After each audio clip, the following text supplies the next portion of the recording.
want to record? Okay. All right. Okay. All right, I'm with you. Are you seeing kind of this trend of people struggling more than usual? No. I mean, in all honestly, people people have been overdosing and dying in my family since I can remember. This is not anything like out of the norm for me. But I think that with a group of people who already have like an inherent ism, Yeah. and in a lot of cases trauma, and a lot of cases mental illness, and then you throw in a society at large that also has this ism and everything seems to be upside down. It's like, who wouldn't want to drink, Yeah. Who wouldn't want to pick up a drug? I have a lot of friends in recovery, and I can all but guarantee all of them at least tossed around the idea in their head, even for a split second. Is treatment still available? Yeah. Is it as accessible and affordable for people seeking it? I don't think so. I think that ebbs and flows depending on the contributions of public. Are detoxes still available? Yeah. Are sober, safe living environments still available? Yes. Are community-based fellowships still available? Most of those have gone virtual. I know that a lot of them open back up, but you can't detox people virtually. You can't provide inpatient services virtually. So a lot of good people in the industry, which I don't consider myself a part of, we sort of fill a gap in the continuum of care. But they've gotten really creative and adapted to whatever regulations may be in place from any given day, and done what they've had to do to make things as accessible as they can be. People's recovery and their chance of this thing, it's just dependent on connection and with people, or we die. I've done a little bit better with this virtual thing than a lot of people, but I know a good group of people that are struggling with having to remain connected via Zoom and these platforms. That isn't sustainable for a lot of people. It's not going to be sufficient.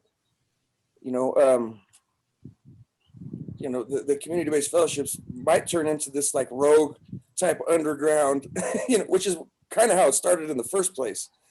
But there's really no doomsday protocol for these fellowships.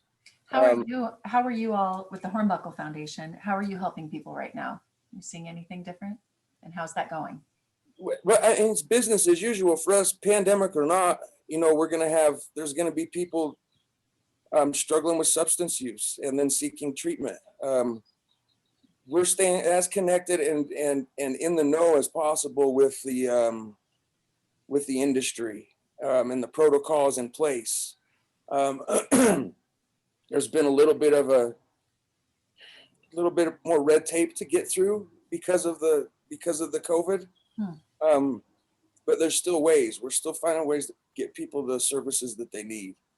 And once again, my hat goes off to all the people that are working in these places and the staff that has to adjust and get creative. So yeah. I'm sorry. What advice would you give people as you've seen it your whole life, it sounds like?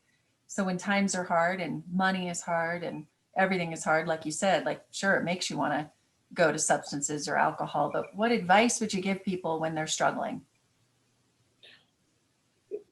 Yeah, and I know I can seem a little bit pessimistic with my response to you right now. It might just be the day. The thing is that I don't share in a lot of the hope that some people are feeling now, and that's okay. And the reason I think it's okay is because we seem to be a group of people that find our hope in the hopelessness and the despair.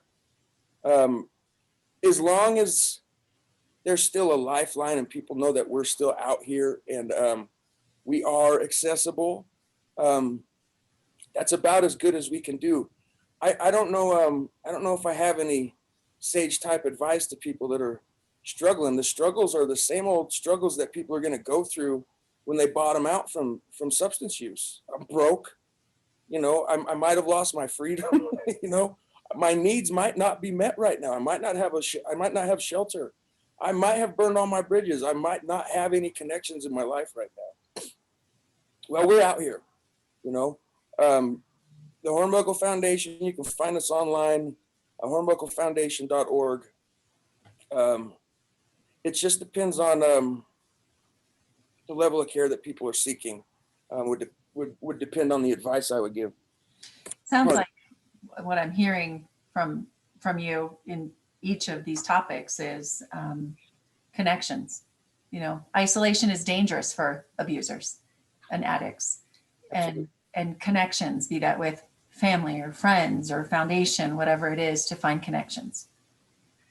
Yeah, so I'm a big believer in the continuum of care after treatment, and that seems to be sober living environment. So that's why we do our best to raise funds to assist people that don't have the means to get into these places.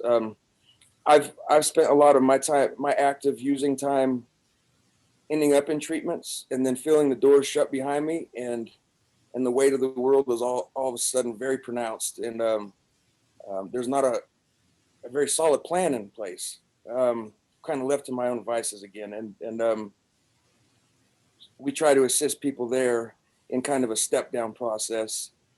And you know, the thing is now is that people want to talk more about, and rightfully so, trauma and mental illness and stuff. So we do our best to connect them to the best resources that they may need there also. So it's not just we're going to live in a sober, safe environment and having to meet the requirements of those houses, but we're also taking care of our mental health. We also provide sober coaching. You know, coaches are great for sort of assisting in the well-roundedness of one's life. You know, recovery is multifaceted in the sense of there's a physical recovery, there's an emotional recovery, there's financial recovery, there's occupational recovery.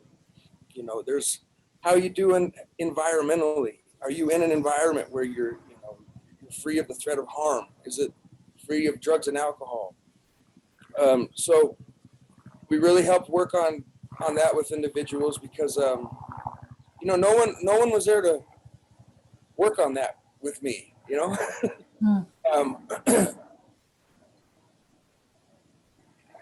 We get real clear on knowing that we're selfish individuals. We got that part down. You know, has anybody ever asked me what my diet is like, what my sleep hygiene is like? You know what I mean? If my needs are met, do I have food? Yeah, so the sober living placement and the recovery coaching is sort of where we're trying to fill the gap. Yeah. And how's the foundation going? You guys raising the money you need? I know there's always a need. And where's it going now? It's been almost a year since I've talked to you. People have been amazingly generous. We just did our annual fundraiser and poker run. Excuse me. We just did our annual fundraiser and poker run that we do every September. And we had our best turnout. Good. In the last 6 years we've been doing this.